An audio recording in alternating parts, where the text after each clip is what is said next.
اللهم صل على سيدنا محمد يا رب صل وسلم دائما ابدا على حبيبي. کہ یہ جو عامل لوگ ہیں نا، عامل لوگ، ان کی بدماشی پولیس پہ نہیں چلتی، ان کے جن چڑیل بھوت. میں اس لیے بتا رہا ہوں، یہ میرا ٹاپک نہیں ہے، میں جلدی سے اصل ٹاپک پہ آ رہا ہوں، لیکن درمیان میں میں نے کہا قیام و طعام چلے گا نا، قیام و طعام درمیان میں تھوڑا بہت چلتا ہے. کسی خاتون کا فون آیا، کل کی بات ہے، امریکہ سے، کینیڈا سے یا امریکہ سے، وہ کوئی حرج نہیں ہے، ان کی طرف سے پابندی نہیں ہے کہ واقعہ نہ سنائیں آپ. اور یہ جو ٹیلی فون ہے نا، یہ ہمارے حضرت کہیں جاتے نہیں تھے، آخر عمر میں بالکل بند ہو گئے تھے، مصروفیت بڑھ گئی تھی، فون کھلا ہوا تھا. تو ہم یہ کہتے تھے کہ حضرت جن ٹاپک پر بیان کرتے ہیں یہ تو بالکل معاشرے کی دکھتی رگ کو پکڑ رہے ہیں، جاتے یہ کہیں ہے نہیں، تو ان کو دنیا کا پتہ کیسے چلتا ہے کہ دنیا میں ہو کیا رہا ہے؟ یہ تو گھر میں ہی رہتے ہیں، ملا کی دوڑ کہتے ہیں نا، مسجد سے گھر سے مسجد. تو حضرت فرمایا کرتے تھے یہ جو فون ہے نا، یہ مجھے پوری دنیا کی خبریں دیتا ہے، ہو کیا رہا ہے. تو ہمیں بھی ٹیلی فون جو ہے نا بتاتا ہے گھروں میں ہو کیا رہا ہے. تو گھر میں کسی کی، ان کے گھر میں کوئی جن چڑیل بھوت، ان کے گھر میں کیا تھے؟ جن چڑیل بھوت، اس پہ آ رہا ہے، اس پہ آ رہا ہے، فلانے پہ آ رہا ہے، ڈمکانے پہ آ رہا ہے. تو میں نے بتایا کہ بھائی وہ یہ آیت الکرسی پڑھیں، یہ پڑھیں، انہوں نے نہیں فائدہ ہو رہا، یہ ہو گیا، وہ ہو گیا، بڑے مسائل ہیں. میں نے کہا مجھے ایک بات بتاؤ، آپ کے کسی ریلیٹیو کا کسی عامل سے تعلق تو نہیں ہے؟ کسی جن چڑیل بھوت بھگانے والے سے تعلق تو نہیں ہے؟ انہوں نے کہا اصل میں ایک کی طبیعت جب خراب ہوئی نا، تو ہم پھر کسی کے پاس چلے گئے جو جن چڑیل بھوت بھگانے کا کام کرتے ہیں. میں نے کہا بس یہ آپ کی ہو گئی غلطی، اب نسلیں یاد رکھیں گی، اللہ ان کو شفا دے. اب آپ کے پورے خاندان ساری زندگی جن چڑیل بھوت سے ہی نمٹتا رہے گا. اور میں نام لینے میں بھی عار محسوس نہیں کروں گا، کیونکہ جب تک کلیئر بات نہ کی جائے لوگ سمجھتے نہیں ہیں. لوگ کہتے ہیں مفتی صاحب فراڈی عاملوں کے خلاف بیان کر رہے ہیں. ہرگز ایسا نہیں ہے، میں صحیح عاملوں کے خلاف بیان کر رہا ہوں، یہ فراڈی ہیں. وہ کہنے لگی کہ جن سے ہم علاج کروا رہے ہیں دارالعلوم کورنگی کے مفتی ہیں. میں نے کہا الو کا پٹھا ہے وہ، اور یہی الفاظ میرے ریکارڈنگ میں آئیں گے، اس کو ہٹانا نہیں ہے.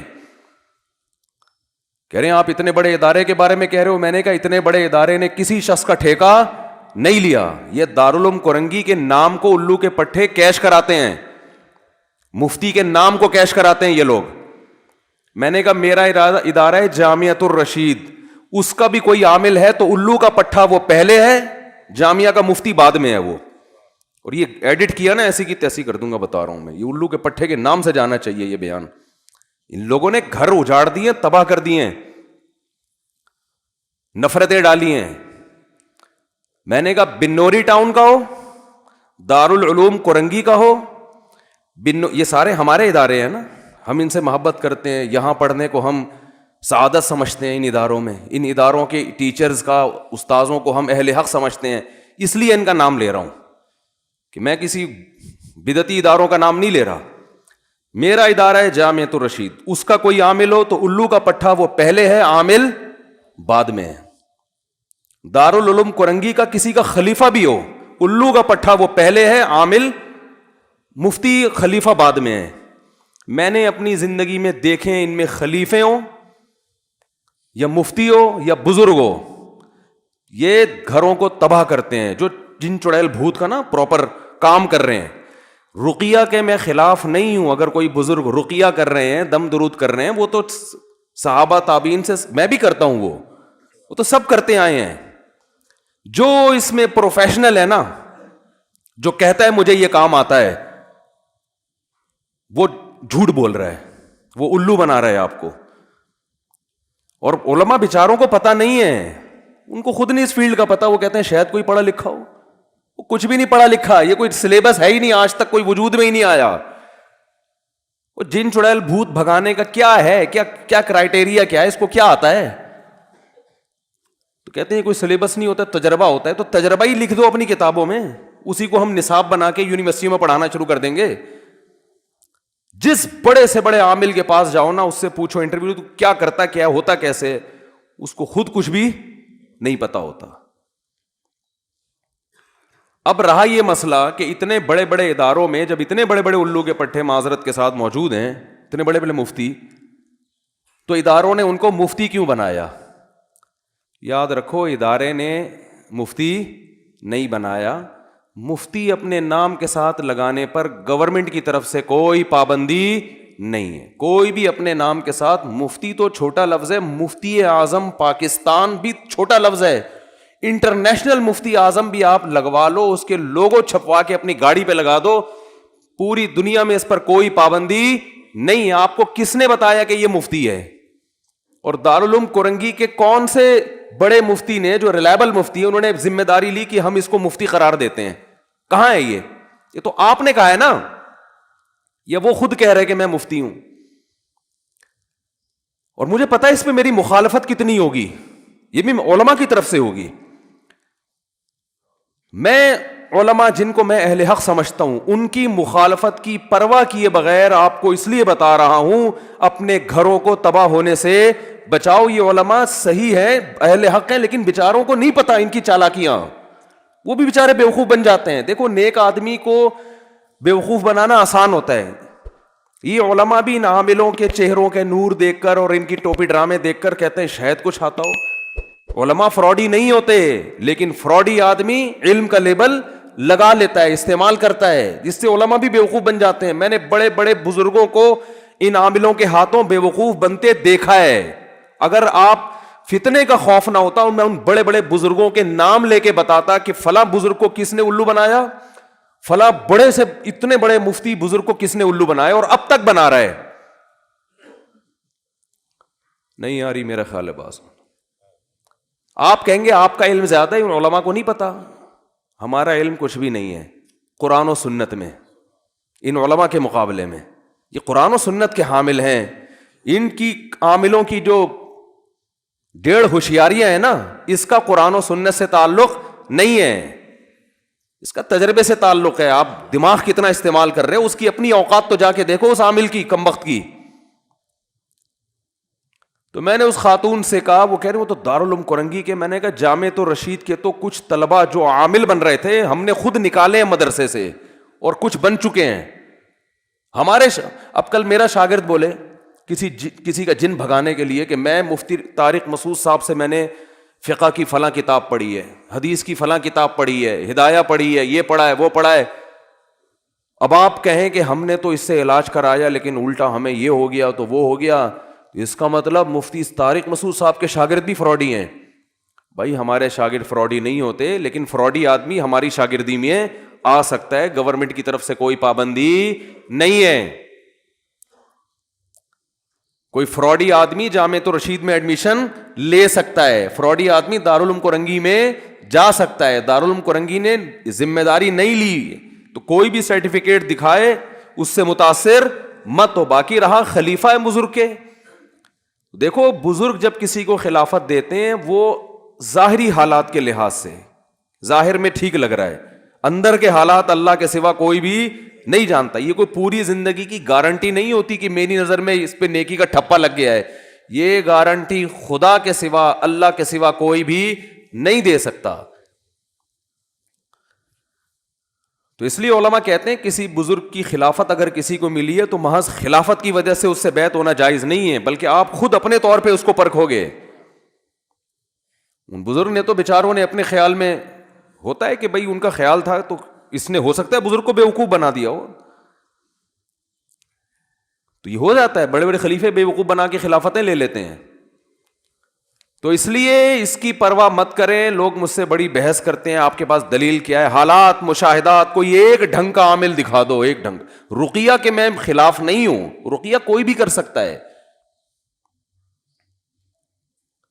تو رقیہ تو کوئی بھی کر لے. تو اور دوسری بات یہ کہ لوگ جو کہتے ہیں نا فلاں عامل بھی ہے مفتی بھی ہے, یہ تو ویسے ہی ایک دوسرے کے متضاد. یہ ایسے ہی ہے جیسے کسی کو آپ کہیں فلاں گورا بھی ہے اور کالا بھی ہے. ہاں بھئی یا تو گورا ہے یا کالا ہے. گورا بول دیا تو کالا نہیں ہے, کالا بول دیا تو گورا نہیں. تو یہ عامل فارغ ترین لوگ بنتے ہیں جن کے پاس علمی استعداد نہیں ہوتی, صلاحیت نہیں ہوتی. اور مفتی کے لیے ضروری ہے کہ وہ فتوے کا کام پراپر طریقے سے کرتا ہو. 1-2 سال میں جیسے کوئی ڈاکٹر نہیں بن جاتا. دیکھو ایم بی بی ایس کر کے کوئی doctor, M B B S کی ڈگری آتے ہی کلینک کھولنے کی اجازت ہوتی ہے؟ بولو نا یار. بھائی ایک پروسیس ہے, 2 سال ہاؤس جاب ہے, تجربہ تو کرو. پہلے کسی بڑے ڈاکٹر کی نگرانی میں آپ مریضوں کا علاج کریں, مریضوں کا علاج کریں آپ بڑے ڈاکٹر کی نگرانی میں, تاکہ اپنے تجربے کی بھینٹ چڑھانے کے بجائے کسی پراپر کسی ڈاکٹر. پھر کچھ خاص شعبے ہوتے ہیں, ان میں ہوتے 10-15 سال میں جا کے ریلائبل ڈاکٹر بنتا ہے. ورنہ وہ ہمیشہ اپنے سینئر سے ہی پوچھتا رہتا ہے کہ سر آپ مشورہ دیں, کیا کرنا ہے, مشورہ دیں. اور اس کام میں کئی سال لگا دیے ہوں, پھر جا کے اس قابل ہوتا ہے کہ لوگ اس کی تحقیق اور اس کی رائے پر اعتماد کرتے ہیں میڈیکل سائنس میں. ایسے ہی مفتی پراپر کورس کرنے کے بعد بڑے مفتیوں کی نگرانی میں کئی سال مسائل کا حل لکھتا ہے, ریسرچ کا کام کرتا ہے. کئی سال تحقیق کا کام بڑے مفتیوں کی نگرانی میں کرنے کے بعد اس قابل ہوتا ہے کہ اب اس کی رائے بھی کیا ہو, مضبوط رہے, پھر وہ مفتی بنتا ہے. اور اس کے پاس اتنا ٹائم ہی نہیں ہوتا کہ لوگوں کے جن چڑیل بھوت بیٹھ کے بھگاتا رہے وہ, کیونکہ یہ کام اور دونوں جمع نہیں ہو سکتے. جیسے کوئی پراپر ڈاکٹر کے پاس آپ نے دیکھا فارغ, ہر وقت فارغ بیٹھتا رہو. کوئی پراپر ڈاکٹر مجھے ایسا بتاؤ جو سارا دن جن چڑیل بھوت بھگاتا ہو لوگوں کے, کبھی دیکھا آپ نے؟ اور ڈاکٹر یہ کام کرتے بھی نہیں ہیں, کیونکہ ان کو پتا ہے ہمارے پاس اس سے زیادہ اہم کام ہے. بھئی ہم لوگوں کا حقیقت میں علاج کر رہے ہیں نا. تو کوئی ڈاکٹر یہ کام نہیں کرتا, کوئی انجینئر یہ کام نہیں کرتا. اس کے پاس پراپر کام بہت, انجینئر جو واقعی انجینئر ہو اس کے پاس کتنے کام ہوتے ہیں. کوئی سائنٹسٹ یہ کام نہیں کرتا. تو بھائی کوئی مفتی یہ کام کیوں کر رہا ہے؟ اس کے پاس تو اتنا عظیم کام اللہ نے دیا ہے کہ مسائل کا حل بتائے وہ لوگوں کو, جو شرعی مسائل ہیں. جس کا حل نہیں آتا تحقیق کرے, علماء سے رابطہ کرے. یہ اتنا بڑا مسئلہ, وہ عامل کیسے بن گیا؟ عامل کے لیے تو دنیا کا فارغ ترین آدمی ہونا چاہیے. تو مفتی کا جو مفتی ہے وہ عامل نہیں ہو سکتا, جو عامل ہے وہ مفتی نہیں ہو سکتا. ہمارے اپنے بہت سے دوست ناراض ہو جاتے ہیں میری بیان سن کے, لیکن میرے بھائی اگر میں نے اتنے صاف انداز میں نہیں بتایا نا تو یہ جو لوگوں کے گھر برباد ہو رہے ہیں, قیامت کے دن اللہ میرا گریبان پکڑے گا کہ تو نے. اور میرے شیخ حضرت مفتی رشید احمد صاحب کا اسٹائل اس سے بھی زیادہ خطرناک تھا. لوگ کہتے ہیں آپ کا یہ تفرد ہے, کوئی تفرد نہیں ہے ہمارا. لوگ کہتے ہیں مولانا اشرف علی تھانوی نے بھی تو اعمال بتائے ہیں, تو ہم کب رقیہ کے خلاف ہیں بھائی؟ تو رقیہ تو کر لو نا, اسی کتاب سے دیکھ کے رقیہ کر لو, اس میں کیا جا رہا ہے؟ تو عامل اور مفتی جمع نہیں ہو سکتے. تو میں نے اس خاتون سے کہا, بیچاری بہت پریشان, یہ ہو گیا. اور پاکستان میں ہوا, کینیڈا میں نہیں ہوا. آپ دیکھ لو, کینیڈا میں جنات نہیں ہیں, نہ امریکہ میں اتنے, سعودی عرب میں تو ہے ہی نہیں. لیکن یہاں کے عامل سعودی عرب والوں کو جا کے خراب کر رہے ہیں. قطر, کویت, ان جگہوں پہ جا کے یہاں کے عامل ان عربوں کو خراب کر رہے ہیں شرعی رقیوں کے نام پہ. کہ ہم جو ہے نا, میں جب مسقط میں تھا تو مسقط کے مفتی اعظم سے میری ملاقات تھی. مسقط کے مفتی اعظم سے ان کو بتایا کہ بھئی جامعۃ الرشید کے ہیں, وہ بڑے, اللہ ان کو جزائے خیر دے, بڑا اکرام کیا انہوں نے. ہمیں 2 منٹ کی ملاقات ہوئی, انہوں نے مجھے اگلے دن لنچ پہ بلایا. اب مسقط کا مفتی اعظم کا جو لنچ ہے وہ تو آپ کو بتایا گیا, وہ تو حکومتی لیول پہ ان کی بڑی وہ ہوتی ہے. اگلے دن انہوں نے مجھے بلا لیا کہ آپ نے ظہر کا کھانا ہمارے ساتھ کھانا. ہماری نیت کھانے کی نہیں ہوتی, الحمدللہ ملاقات کی ہوتی ہے کہ چلو اس بہانے ملاقات ہو جائے گی. میں پہنچ گیا ان اپنے دوستوں کے ساتھ جو بھی ہمارے میزبان تھے. ظہر کی نماز ہم نے وہیں پڑھی مسجد میں. ظہر کے بعد انہوں نے ہمارے لیے کھانے کا انتظام کیا ہوا تھا. اب ہم جانے لگے ہیں تو 2 بندے ٹکر گئے جو بن بلائے آئے تھے, عربی تھے, کویت سے آئے تھے. بن بلائے نا, وہ ان کو کہ بھی ہم بھی آئے ہیں آپ سے بات کرنی ہے. وہ انہوں نے کہا آپ نے ٹائم تو لیا نہیں؟ نہیں جی ہمیں بہت ضروری کام ہے. اب ظاہر ہے انہوں نے کہا چلو آ جاؤ, آپ بھی آ جاؤ, کھانا کھا لو آ کے ہمارے ساتھ, کھانے کا ٹائم ہے. تو انہوں نے اکرام کیا. یہ دونوں عربی، ان کو اردو نہیں آتی تھی اور عربی میں لگے ہوئے ہیں. مجھے پتہ چل گیا کہ یہ کمبخت عامل ہیں. وہاں کے مفتی اعظم سے پرمیشن لینے آئے تھے کہ ہمیں یہاں اپنی دکان کھولنے کی، جن چڑیل بھوت بھگانے کی جو دکان ہے نا اس کے کھولنے کی ہمیں مسقط میں اجازت دے دیں آپ. سارا میرا جو ٹائم تھا نا ان کے ساتھ بات چیت کا وہ یہ پی گئے. اب ظاہر ہے وہ مصروف آدمی ہیں اور وہ شرم اور مروت میں ان کمبختوں کو بھگا بھی نہیں رہے ہیں. اور وہ کمبخت یہ بھی نہیں دیکھ رہے کہ یار یہ بندہ پاکستان سے آیا ہوا ہے ملنے کے لیے، اس کو بات کرنے دو. نہ پہلے جا کے انہوں نے مفتی اعظم کو مکھن لگایا ہے. یہ سارے عاملوں کا طریقہ واردات ہوتا ہے کہ آپ اتنے نیک، آپ اتنے بڑے، آپ اتنے، وہ ایسے ٹائٹ آدمی وہ اس مکھن گیری میں نہیں آیا. مکھن او میں، اور ہم شرعی طریقے سے رقیہ کرتے ہیں اور ہمیں آپ کی پرمیشن چاہیے. ہم یہاں تاکہ اس میں اچھا ان کا سب کا ہوتا ہے جعلی لوگوں سے. دیکھیں اگر آپ ہمیں نہیں کرنے دیں گے، 2 نمبر لوگ اس کام میں بہت گھسے ہوئے ہیں. یہ ان کو سمجھا رہے ہیں نا مفتی اعظم، 2 نمبر لوگ ہو، ورنہ 2 نمبر لوگ ہیں. پورا نچوڑ لیا انہوں نے، کھانا کھلایا، اس کے بعد بولا پتلی گلی سے چلو نکلو. میں نے کہا اللہ کا کتنا بڑا فضل ہو گیا کہ یہاں گورنمنٹ ان چیزوں کو پنپنے نہیں دیتی، ورنہ اور مسقط میں آپ کو ایک بھی جن چڑیل بھوت نظر نہیں آئے گا. لیکن جو عامل جس علاقے میں جائے گا نا، جن اتارنے والا، وہ اپنے ساتھ بڑی بڑی چڑیلیں لے کے جاتا ہے وہ. میں نے کہا اگر یہ مفتی، اچھا میرا تو سارا وقت وہ پی گیا نا، اور پھر آگے آگے گھسا جا رہا ہے. وہ کھانا جب ہم نے کھایا تو وہ مفتی اعظم نے کہا کہ مجھے کہا کہ دعا کرا دیں آپ. تو میں نے کہا آپ بڑے ہیں، آپ کرائیں. ابھی یہ بات چل رہی تھی، وہ شروع ہو گیا میں کراتا ہوں، کیونکہ اپنی تصویریں کھینچ رہا ہے. صحیح ہے نا، کیونکہ وہ سیلفیاں بھی ہو رہی ہیں اور پھر دنیا کو دکھائے گا کویت جا کر یا پاکستان آ کر کہ مفتی اعظم کے مجلس میں دعا کس نے کروائی. وہ اپنے بارے میں نے کروائی. تو ان چیزوں کو کیا کرائے گا یہ کیش، کہ یار وہ میرے سامنے بیٹھا ہوا ہے 2 زانوں اور کھانا بھی کھلا رہا ہے اور میں اتنا بڑا آدمی ہوں، تو میں کیسے جن نہیں بھگا سکتا. تو لوگ ان چیزوں سے کیا ہوتے ہیں متاثر. یار یہ تو بڑی پہنچی ہوئی فلم ہے بھائی، ہم نے ایک تصویر نہیں لی. جن کو باقاعدہ انوائٹ کیا گیا ہے کھانے پہ ٹھیک ہے نا، اور وہ تصویریں بھی، اور پھر دعا کراتے ہوئے رو رہا ہے. کھانے کے بعد دعا میں تو ویسے بھی رونا دھونا اچھا، ہم کو میت تھوڑی ہے، کوئی جنازہ تھوڑی پڑا بھائی. تھوڑی سی دعا کا مطلب یہ تھا بھائی اللہ برکت دے اہل خانہ کو رزق میں زبر، یہی ہوتا ہے نا. الحمدللہ الذی اطعمنا وہ کرا رہا ہے، اتنے ہاتھ یوں کر لیا ایسے فل شو بازی. تو ہم بھی اتنا ٹائم ہو چکا تھا، 1.5-2 گھنٹے وہ پی گیا. ہم نے کہا جی السلام علیکم، جا رہے ہیں ہم. تو کیا بات کرے آدمی بیٹھ کے. تو میں نے کہا یار یہ بھی ہاں.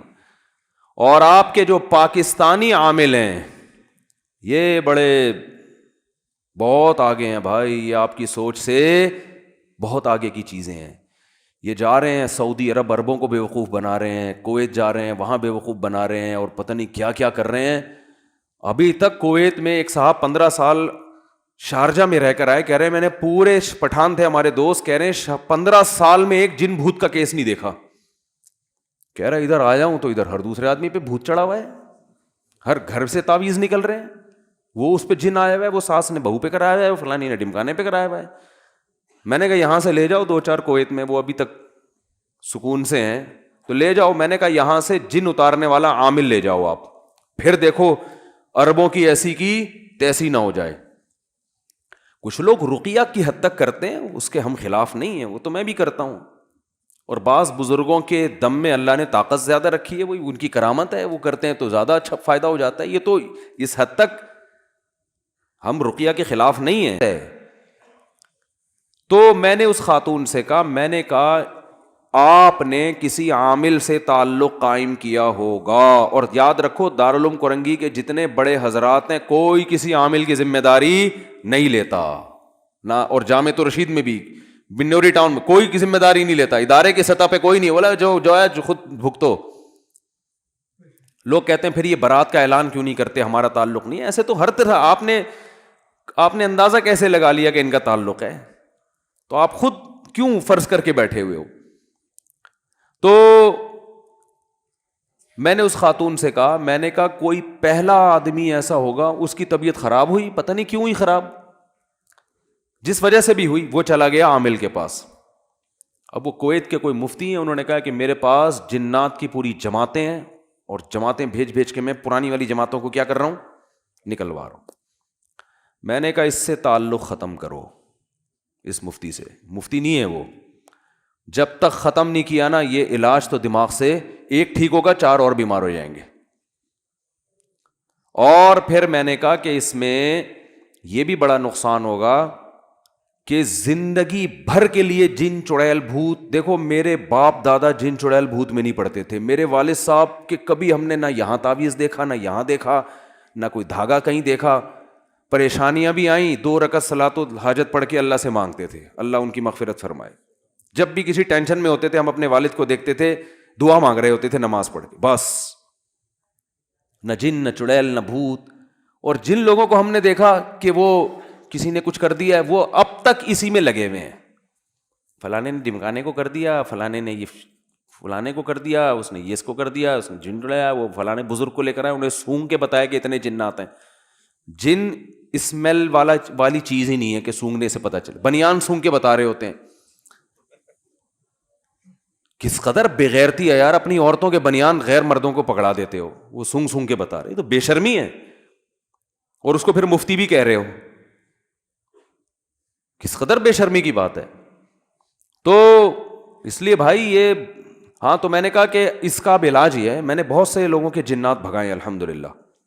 کیسے بھگائے ہیں؟ علاج چھڑوا دیا ان کا. لیکن علاج چھڑوانے کے لیے مضبوط, دیکھو جنات کو مایوس کرنا پڑتا ہے, یاد رکھو, کیونکہ اب جس عامل سے تعلق ہو گیا نا عقیدت, جب تک اس کی عقیدت کھرچ کھرچ کے دلوں سے نہیں نکلے گی تو اس وقت تک جنات نہیں بھاگیں گے گھر سے. اور دل سے نکالنے کے لیے میں نے کہا کہ اس عامل کو فون کر کے معین اختر کا پروگرام سنیں, بلب کے رشتہ داروں کو گالیوں والا. میں تو اب گالیاں نہیں سکھاؤں گا نا یہ والی, میں نے کہا تھوڑی دیر کے لیے گالیاں حلال ہونے کا فتویٰ میں دے رہا ہوں, ویسے گالیاں دینا جائز نہیں ہے, تھوڑی دیر کے لیے, کیونکہ علاج کے لیے نا, علاج میں تو چرس بھی بعض دفعہ پینا جائز ہو جاتی ہے. اگر کوئی مر رہا ہے کہ بھائی وہ مر جائے گا تو ڈاکٹر کہتے ہیں بھائی اب زہر کا انجیکشن بھی لگانا پڑتا ہے, بعض دفعہ چرس بھی پلانی پڑتی ہے. جراثیم مارنے کے لیے زہر کی بات کر رہا ہوں, ایسا نہ ہو کہ بندہ ہی مار دیں آپ ٹھیک ہے. تو میں نے کہا کہ اس عامل کی جو عقیدت میں آپ مبتلا ہو گئے ہیں نا, کیونکہ ان کو یہ ڈر ہوتا ہے اگر ہم نے ان کو برا بلا کہا تو یہ محترم جن چڑیلوں کی 6 جماعتیں اور نہ بھیج دیں کہیں, تو یہ جب تک ڈر ہوگا نا علاج نہیں ہوگا. اس کا طریقہ یہ ہے کہ اس کو فون کر کے کہا جائے کہ الو کے پٹھے تیرے باپ میں دم ہے نا, باپ کی جگہ کچھ بھی لگا دیں آپ, دم ہے نا تو جتنی چڑیلیں تیرے پاس ہے ابھی بھیج دے, تو تیرے میں دم آج دیکھیں تو صحیح ہے کتنا. جب تک اتنا کانفیڈنس نہیں ہوگا جنات آپ پر کیونکہ جن تو جاتے ہیں ایسے لوگوں کے پاس, جنات کو پتہ ہے کہ یہاں ہمیں ہماری دکان چلے گی ٹائٹ والی, ہمارے پاس کیوں نہیں آتے الحمدللہ. میں تو عاملوں کو چیلنج کرتا ہوں یار, جتنے عامل ہیں کوئی ایک چڑیل تو بھیجو یار, ہم تو تمہارے خلاف صبح شام تقریریں کر رہے ہیں, کوئی تو بھیجو, کوئی تو چڑیل آئے, کوئی تو جن آئے, ہمیں بھی تو آئے نا, جو تمہارے پاس پوری فوجیں تیار ہیں. تو یہ عامل کچھ بھی نہیں کر سکتے. یہ پتہ ہے کیا میرے کیا کہتے ہیں, اس نے حصار کھینچے ہوئے ہیں.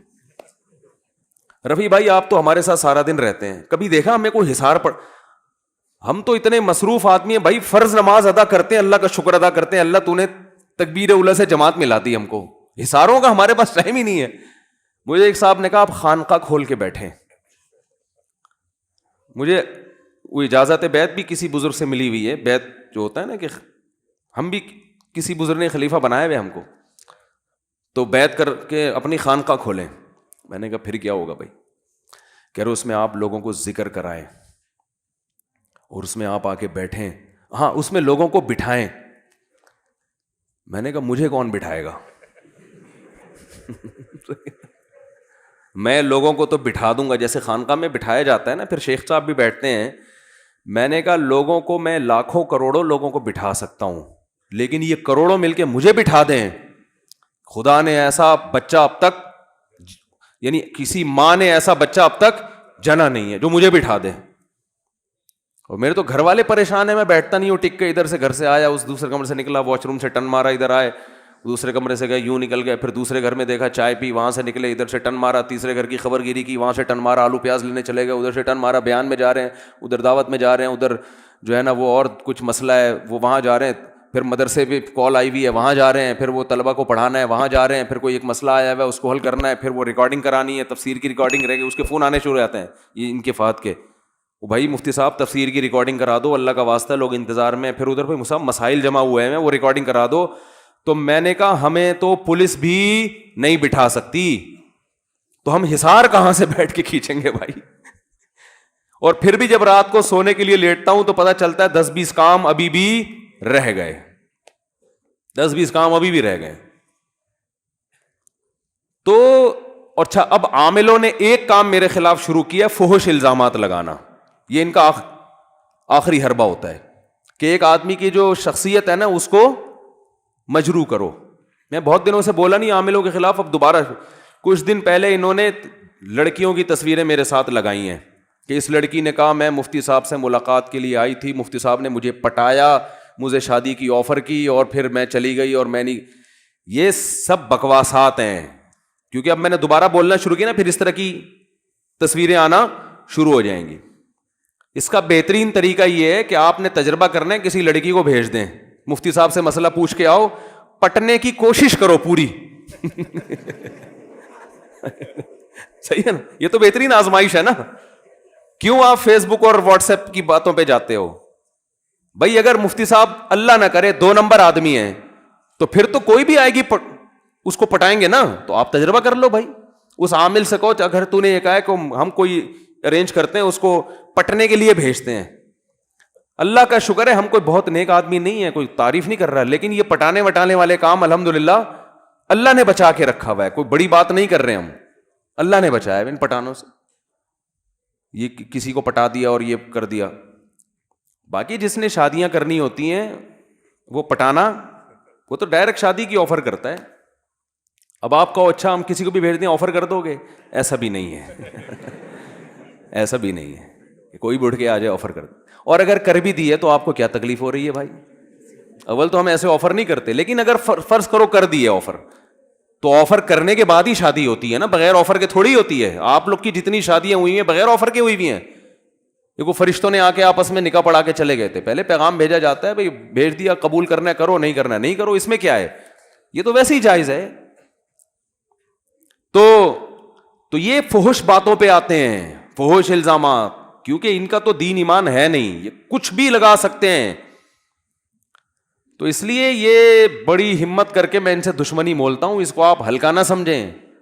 پھر یہ ہر جگہ بیٹھ کے نجی محفلوں میں بدنام کرنے کی کوشش کرتے ہیں, کیونکہ ان کے بعد دلائل کی دنیا میں کوئی جواب ہے نہیں. کتنی بڑی دلیل ہے یار, بھیجو نا 4 سے جن یہاں مسجد الفلاحیہ میں بھیجو. اچھا ان میں سارے فراڈی نہیں ہوتے, یہ بتا دوں میں. کچھ کا دماغی توازن خراب ہوتا ہے, وہ یہ سمجھتے ہیں کہ ہم بہت نیک ہیں اور ہمیں آتا ہے, لیکن وہ اپنا اندر سے فالٹ کی وجہ سے سمجھ رہے ہوتے نیک ہیں. یہ میں بتا دوں, یہ جو میں نے کہا نا سارے فراڈی ہوتے ہیں, اس میں فراڈی کا مطلب ظاہری لحاظ سے فراڈی, اندر سے فراڈی باز نہیں ہوتے, واقعی نیک ہوتے ہیں, لیکن وہ یہ سمجھ رہے ہوتے ہیں کہ یہ جن چڑیل بھوت ہے, حالانکہ وہ اپنا دماغی تخیل ہوتا ہے, کیونکہ وہ عملیات کر کے اوپر سے کھوپڑی کی سیٹنگ آؤٹ ہو جاتی ہے. کیونکہ میں ان عاملوں میں نیک لوگوں سے بھی ملا ہوں, مجھے اندازہ ہو گیا تھا کہ یار یہ آدمی 2 نمبر نہیں ہے, لیکن یہ بیچارہ چلے ولے کر آ کے نا اوپر کی سیٹنگ کیا ہو گئی ہے اس کی آؤٹ. تو اس کو ایسے لگ رہا ہے, تو اس کی سیٹنگ آؤٹ ہوئی ہے بھائی, آپ کی سیٹنگ تھوڑی آؤٹ ہوئی ہے, آپ تو ٹھیک ٹھاک ہو. جو بھی ایب نارملٹی والی باتیں کریں نا, جیسے آپ گئے کسی عامل کے پاس, وہ واقعی نیک ہے, کہہ رہے اتنے حصار ہوتے ہیں, اتنے ہمزاد ہوتے ہیں, اتنے موکل ہوتے ہیں, اور واقعی نیک بھی ہو, تو سمجھ لو کہ اس کی اوپر کی سیٹنگ کیا ہو گئی ہے, بولو نا آؤٹ. کیونکہ بغیر دلیل کے باتیں کر رہا ہے. دلیل یا تو نقلی ہوتی ہے یا عقلی. عقلی کہتے ہیں جو سائنس سے ثابت ہو, سائنس سے تو موکل شوکل کچھ بھی ثابت نہیں ہے, یا نقل قرآن و سنت کو کہتے ہیں. تو یہ عامل لوگ کہتے ہیں بھائی قرآن و سنت سے, لیکن مشاہدہ تو ہے نا, تو مشاہدہ بھی تو تم جیسے پاگلوں کا ہے نا, پبلک کا تھوڑی مشاہدہ ہے. تم نے تو خود چلے ولے کر کے اور موکل توکل کو پہلے دماغ میں بٹھایا, تو تمہیں موکل بھی نظر آ رہے ہیں, تمہیں حمزات بھی نظر آ رہے ہیں, تمہیں یہ بھی نظر آ رہا ہے, اور کچھ بھی نہیں ہوتا موکل شوکل. ذہن میں رکھیں آپ, بس ٹوٹل یہی ہیں, جتنے آپ نظر آ رہے ہیں نا, آپ کے ساتھ کوئی موکل نہیں ہے, ٹوٹل آپ جتنے نظر آ رہے ہیں ٹوٹل اتنے ہی ہیں آپ, سمجھ رہے ہو نا, کمپلیٹ. ہاں ایک شیطان ہے, حدیث میں آتا ہے, جو ہر بچے کے ساتھ لگا ہوا ہوتا ہے, وہ برائی کی طرف رغبت دلاتا رہتا ہے, بس وہ تو ہے, وہ تو سب کے ساتھ ہے. اور ایک فرشتہ جو ہے وہ اچھائی کی طرف رغبت دلاتا ہے. تو یہ موکل, یہ ہمزاد نہیں ہے, یہ تو ہر ایک کے ساتھ ہمیشہ سے ہوتا رہا ہے. یہ اس کو کنٹرول نہیں کیا جا سکتا, وہ اللہ نے آزمائش کے لیے, اور دو فرشتے اللہ نے یہاں بٹھائے ہوئے ہیں, ایک نیکی لکھ رہا ہے اور ایک بدی لکھ رہا ہے. اور کچھ فرشتے اللہ نے حفاظت کے لیے رکھے ہوئے ہیں, بس وہ ان عاملوں کے کنٹرول میں نہیں ہے. تو بھائی بچاؤ اپنے آپ کو یار ان فضول قسم کے لوگوں سے. اور اگر اللہ نہ کرے کسی پہ جن چڑیل بھوت آ جائے تو اس کے بارے میں بھی حدیث میں ہمیں چیزیں ملتی ہیں. صحابہ نے رقیہ کیا, ان کو تو نہیں آتا تھا, لیکن سورہ فاتحہ پڑھی, فائدہ ہو گیا. پھر بھی فائدہ نہ ہو, جیسے ایک صحابیہ رسول اللہ صلی اللہ علیہ وسلم کے پاس آئیں, یا رسول اللہ میری یہ حالت ہو جاتی ہے, میں تڑپنے لگتی ہوں, جسم کے کپڑے پھاڑ دیتی ہوں, یہ ہو جاتا ہے, وہ ہو جاتا ہے. آپ صلی اللہ علیہ وسلم نے فرمایا کہ اگر تم اس بیماری پہ صبر کرو گی تو میں تمہیں جنت کی ضمانت دیتا ہوں, اور اگر چاہتی ہو تو اللہ سے دعا مانگوں گا, یہ بیماری ٹھیک ہو جائے گی تمہاری, لیکن پھر جنت کی گارنٹی نہیں ہے. پھر یہ ہے کہ اگر اعمال ہوئے تو جنت, برے اعمال ہوئے تو جہنم, لیکن اگر اس بیماری پہ صبر کرتی ہو اور اسی میں گزارا کرنا ہے موت تک, تو میں تمہیں جنت کی ضمانت دیتا ہوں. آپ نے یہ تو نہیں فرمایا کہ وہ فلاں جگہ مشہور عامل ہیں, وہ بڑا ٹائٹ علاج کرتے ہیں اس کا. نہ خود نبی نے فرمایا کہ بیٹھو میں حصار کھینچتا ہوں اور میں یہ کرتا ہوں اور میں یوں کچھ بھی نہیں. خود نبی پہ جادو ہوا تو سورہ فلق سورہ ناس اللہ نے نازل کی, بھئی یہ دم کیا کریں. مجھے صحابہ کے دور کے کسی مشہور عامل کا نام بتاؤ آپ. ہم لوگ کہتے ہیں مفتی کا نام بتاؤ, بتا سکتے ہیں صحابہ کے دور کے مشہور مفتیان کرام کون تھے؟ اس دور میں حکیم بھی تھے, اس دور میں تاجر بھی تھے, ہر طبقہ اس دور میں تھا. عامل اس دور, قوال نہیں ملے گا آپ کو صحابہ کے دور میں کہ مشہور قوال. قوالی اگر ثواب ہیں تو اس دور میں بھی تو کوئی مشہور قوال ہونا چاہیے نا. کیا خیال ہے؟ کوئی قوال نہیں ملے گا آپ کو, نہ کوئی عامل ملے گا. ہاں رقیہ کرنے والے ہوتے تھے, وہ تو میں نے بتایا رقیہ کے تو ہم قائل ہیں, لیکن اس میں یہ چیز کچھ نہیں ہوتا, جن کی جماعتیں اور چڑیل کی جماعتیں اور فلانا جماعتیں اور یہ نہیں ہوتا. تو نبی صلی اللہ علیہ وسلم فرمایا صبر کرو تو اللہ کیا دے گا؟ جنت کی ضمانت. تو صحابی نے عرض کیا یا رسول اللہ ٹھیک ہے میں اس بیماری میں رہوں گی ساری زندگی, لیکن جو کپڑے پھاڑتی ہوں, یہ چونکہ شرعی مسئلہ ہے نا, عورت کا جسم کھل جائے تو بس اتنی دعا کر لیں کہ اس بیماری میں جسم کے کپڑے نہ پھاڑوں. تو آپ نے اتنی دعا کی ان کے لیے. اس میں ہمیں سبق ملتا ہے بھائی, اگر خدا نخواستہ جن چڑیل بھوت کہیں آ رہے ہیں, شرعی طور پہ رقیہ کرو. نہیں کر سکتے مسجد کے امام کے پاس چلے جاؤ, جو آپ کے پڑوس میں امام ہے نا, کیونکہ جنات جو ہے نا کسی ایسی شخصیت سے زیادہ ڈرتے ہیں جس کی کوئی پرسنالٹی ہو یا اس میں تقویٰ ہو. تو مسجد کے امام کے پاس چلے جاؤ, وہ بولیں گے مجھے تو یہ کام نہیں آتا. ان سے بولو کہ بھائی آپ صرف فاتحہ پڑھ کے دم کر دیں اس کے اوپر, آیت الکرسی. آپ کی پھونک میں اللہ سے امید ہے ہماری پھونک سے زیادہ اثر ہوگا. تو یہ ہوتا ہے, مسجد کے امام کو لفٹ کرایا کرو, صحیح ہے نا. ایسا نہ ہو کہ وہ امام کام ہی یہی کرتا ہو پھر نہیں جاؤ. کام بشرط یہ کہ یہ نہ کرتا ہو, بلکہ صبح شام اس کے خلاف بولتا ہو, ٹھیک ہے نا. پھر اس کو بولے بھائی دم کر دو, تو آپ کے دم میں اللہ زیادہ اثر کر دے گا تو کر دے وہ دم, اچھی بات ہے, اور فائدہ ہوگا انشاءاللہ. اور کچھ نہیں, خود وضو کرو, دم کرو, آیت الکرسی پڑھو, پانی پہ رکھ کے چھینٹے مارا کرو. جنات پانی سے بھی ڈرتے ہیں اور آیت الکرسی اور قرآن سے تو ویسے ہی ڈرتے ہیں, تو دو آتشہ ہو جائے گا, اور چھینٹے مارو گے تو اور فائدہ ہو جائے گا, ٹھیک ہے نا. اس کے بعد بھی فائدہ نہیں ہو رہا تو بس صبر کرو. سارے مسائل کا دنیا میں حل نہیں ہے, اور اس صبر کی برکت سے انشاءاللہ آپ کا مریض بھی ٹھیک ہو جائے گا. میں نے ایسے لوگوں پہ تجربے کیے ہیں, 10 سال سے ان کو جن آ رہا تھا, میں نے ان کو بولا بھائی صبر کرو, تعویذ سارے نکال کے رکھ دو, کہیں ڈال دو, اور صبر کرو کہ بس اسی بیماری میں اب زندگی گزارنی ہے, مر گئے, بچ گئے, ٹھیک ہو گئے وہ الحمدللہ. ایک آدمی کا فون آیا, میری بیوی پہ, وہ بھی تھے قطر بحرین میں, میری بیوی پہ جن آتا ہے, یہ ہوتا ہے, یوں ہوتا ہے, ایسا ہوتا ہے, فلانا ہوتا ہے. میں نے کہا بھائی جان اس کا علاج کرنا چھوڑ دو. کہہ رہے نہیں, ایک بڑے مفتی ہیں کراچی کے, اب میری زبان سے نام بھی نکلنے والا تھا, وہ پھر زیادہ ہو جاتی ہے نا. بڑے مفتی ہیں کراچی کے, وہ علاج کر رہے ہیں. میں نے کہا اس علاج کی وجہ سے ہو رہا ہے یہ سب کچھ, چھڑوا دو. کہہ رہے نہیں کیسے, وہ تو مفتی صاحب میں نے کہا ان کو میرا نام لے کے بولا مفتی صاحب فلاں نے منع کیا ہے اور بولا کہ وہاں والے جن ادھر پارسل کر دو, ٹھیک ہے نا, ادھر پارسل کر دو. تو وہ خیر نہیں چھوڑنے کے لیے تیار. پھر انہوں نے مجھ سے وعدہ کیا اچھا میں اب اگر طبیعت خراب ہوئی تو میں خود دم کروں گا, کسی سے علاج نہیں کراؤں. رات کو 4 بجے محترم کا فون آیا, بیگم کا تو گلا دب رہا ہے, وہ تو مر رہی ہے اور میں تو ان مفتی صاحب کو فون کر رہا ہوں. میں نے کہا آپ میں کانفیڈینس نہیں ہے, آپ کرو فون. میں نے کہا میں ہوتا تو میں تو فون کر کے ان مفتی صاحب کو گالیاں سناتا. ایک تو تم اپنے نام کے ساتھ مفتی کیوں لگایا ہوا ہے, تم فتوے کا کام تو کرتے نہیں ہو, کرتے ہو تو بتاؤ, ہمارے پاس بہت سے مسائل پڑے ہوئے ہیں, آدھے ہم آپ کے پاس بھیج دیتے ہیں, ان کو ذرا حل کر کے جواب لکھ دو, ہمارا کام کیا ہو جائے گا, آسان ہو جائے گا. نکاح کے مسائل ہیں, وراثت کے مسائل ہیں, بہت سارے پڑے, پلندہ پڑا ہوا ہے یار, چلو بھیج دیتے ہیں. تو مفتی کیوں لگایا ہوا ہے جب یہ کام نہیں کرتے. دوسری بات میں نے اس سے کہا کہ میں نے کہا صبر نہیں ہوا, صبر, وہ فون کر دیا, ٹھیک ہو گئی بیوی, وقتی طور پہ تو ہو جاتا ہے. انہوں نے پتہ نہیں انتر منتر کلی کلنتر ہو جا منتر چھو پڑا ہے اس میں, صحیح. پھر دوبارہ طبیعت خراب ہوئی. پھر میں نے کہا کہ میرا ٹائم ضائع نہیں کرنا, آپ کو مجھ پر اعتماد ہے. تو کہہ رہے مر نہ جائے. میں نے کہا نہیں مرے گی. اور میں نے کہا زندگی سے موت بہتر نہیں ہے. اچھا مرنے کے لیے جب تک تیار نہ ہو نا ٹھیک نہیں ہوتا بندہ. جنات کو بول دو مر جائیں گے کوئی مسئلہ نہیں ہے. تو میں نے کہا یار مر جائے گی تو ثواب ملے گا آپ کو, بیوہ ہو جاؤ گے آپ, ٹھیک ہے.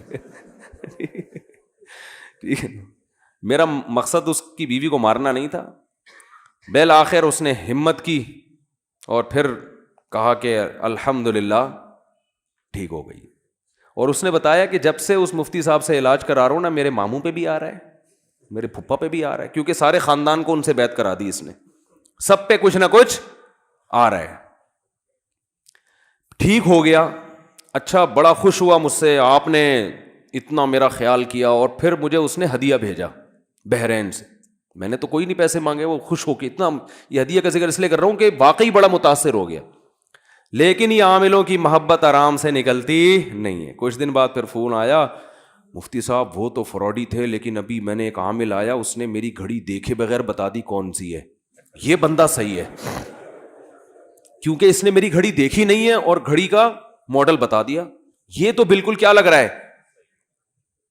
میں نے کہا یہ بھی فراڈی ہے. کہہ رہے نہیں اس میں نے کہا دفعہ ہو یہاں سے, تمہاری ایسی کی تیسی. ہم نے نمبر ہی بند کر دیا, فالتو تھوڑی ہے. مجھے تو چاہتا ہے وہ ہدیہ واپس کروں, لے بھائی واپس. تو بات کہاں, اتنا اچھا موضوع چل رہا تھا. تو بھائی یہی ہے کہ اگر خدا نخواستہ گھر میں جن چڑیل بھوت آ رہے ہیں تو بھائی بس خود ہی چھینٹے میٹے مار دیا کرو. آیت الکرسی کا بڑا اثر ہوتا ہے, سورہ فاتحہ کا بڑا اثر ہوتا ہے. اگر ہے تو وہ ان کے پاس جانے کی ضرورت نہیں. کہتے ہیں کہ قرآن میں اثر نہیں ہے, قرآن میں اثر ہے, لیکن یہ کہاں لکھا ہوا ہے کہ تو جو پڑھے گا وہ اس میں تو اثر ہوگا اور مسجد کے امام صاحب پڑھیں گے اس میں اثر نہیں ہوگا. یہ کہاں لکھا ہوا ہے. دوسری بات یہ ہے, ایک اور بات دماغ میں آئی تھی, نکل گئی یہ ٹاپک کر کے, پھر میں اصل کی طرف آتا ہوں جلدی سے. دماغ سے ہی نکل گئی یار, اتنی اہم بات تھی. تو چلو نکل گئی تو نکل گئی. انہوں نے کوئی بددعائیں ودائیں دے رہے ہوں گے بیٹھ کے. تو خیر, تو بات یہاں سے شروع ہوئی تھی کہ بھائی اپنے گھر کی حفاظت کرو, اور اگر ہو جاتا ہے تو صبر کرو, بس علاج کرتے رہو اور صبر کرتے رہو. جب مایوس کر دو گے نا جن چڑیل بھوتوں کو, ایسے بھی کیسز ہیں گھر میں واقعی جن آ گیا تو انہوں نے کچھ بھی نہیں کیا. ہمارے ایک دوست ہیں یہاں رہتے ہیں, ان کے بڑے گھر کے واقعات ہیں. وہ کوئی پرانی عمارت ہوتی ہے نا, بعض دفعہ ایک فلیٹ تھا بہت پرانا بوسیدہ, اس کے بارے میں مشہور تھا اس میں جنات ہیں, کوئی جاتا نہیں تھا وہاں نا, ڈرتے تھے. ایک فنٹر چلا گیا, بولا ایسی کی تیسی جن چڑیل بھوت. بولا کچھ بھی نہیں ہے, جا کے دروازہ بجایا اندر سے آواز آئی کون. اس نے کہا میں آیا ہوں, میں نے سنا یہاں جن چڑیل بھوت رہتے ہیں. اس نے دروازہ کھولا, اس نے پوچھا, میں نے کہا یار جن بھوت رہتے ہیں یہاں سنا ہے. کہہ رہے ہیں میں تو 500 سال سے رہ رہا ہوں, مجھے تو کوئی نظر نہیں آیا یہاں پہ. یہ بے ہوش, تو 500 سال سے رہ رہا ہے. تو ہمارے ایک دوست ہیں, ان کے گھر میں کچھ جن چڑیل بھوت کے واقعات ہونا شروع ہو گئے, لیکن اللہ کا بڑا فضل ہو گیا, انہوں نے علاج نہیں کرایا, اس لیے وہ ٹھیک ہو گئے. سمجھ رہے ہو نا. اور میں نے کہا کوئی عامل وامل آ جا ہوگا, وہ سونگ سونگ کے گیا ہوگا بستر بیڈ جو ہے نا, تو یہ جہاں جائیں گے وہاں جن چڑیل بھوت ساتھ ساتھ ہو. تو انہوں نے پھر علاج نہیں کیا, الحمدللہ ٹھیک ہو گیا خود. ورنہ وہ عجیب کبھی خراٹوں کی آواز آ رہی ہے, کبھی غیر مرئی تھپڑ، تھپڑ لگ رہا ہے بندہ نظر نہیں آ رہا سوچو کیا حال ہوگے. لیکن انہوں نے اتنا کیا, انہوں نے کہا بھائی نہیں لائیں گے کسی کو. لیکن اس چماٹوں کے فائدے بھی ہوئے. ایک بندہ کھڑا ہوا ان کے گھر میں, مہمان آیا تو کہیں دروازے پہ کھڑا ہوا, اس کو ایک ان نون تھپڑ آیا نا, جیسے مس کال آ جاتی ہے بعض دفعہ, وہ تھپڑ آیا تو وہ گھبرا گیا کہ کہاں سے آیا ہے. خیر وہ ہم سے جب ملا تو میزبان نے بتایا کہ یہ ہمارے گھر میں ان کو زور سے چانٹا لگا ہے, یہ بیچارے پریشان ہیں. اب اس کو میں بھی جانتا تھا, تو کہنے لگا اس نے کوئی ایسی حرکت کی ہوگی گھر میں نا نازیبا. تو پتہ چلا کہ وہ کیونکہ وہ گھر کا مالک میزبان جو تھے وہ اندر گئے ہوئے تھے, تو اس بیچارے نے تھوڑا سا دروازہ سے جھانک کے دیکھنے کی کوشش کی کہ کیوں نہیں آ رہا. نیت غلط نہیں تھی ان کی, نیت غلط نہیں تھی, لیکن ویسے ہی کوشش کی جھانکنے کی کہ یار بندہ غائب کیا ہوگا. تو جیسے ہی جھانکا, جن نے تھپڑ مارا, شرم نہیں آتی کہ کر کیا رہا ہے کسی کے گھر میں جا. تو مجھے انہوں نے بتایا کہ یار یہ بیچارہ کانپ رہا تھا نا, یہی بات ہوئی. پھر الگ سے لے جا کے مجھے بتایا کہ صرف کانپ نہیں رہا تھا, کپڑے بھی بدلنے پڑے ہیں ان کو بعد میں. تو لیکن انہوں نے ہمت کی. آج اللہ کا شکر ہے گھر میں کیا ہے, سکون. اگر وہ عاملوں کو لے آتے تو پھر بس گئے تھے کام سے.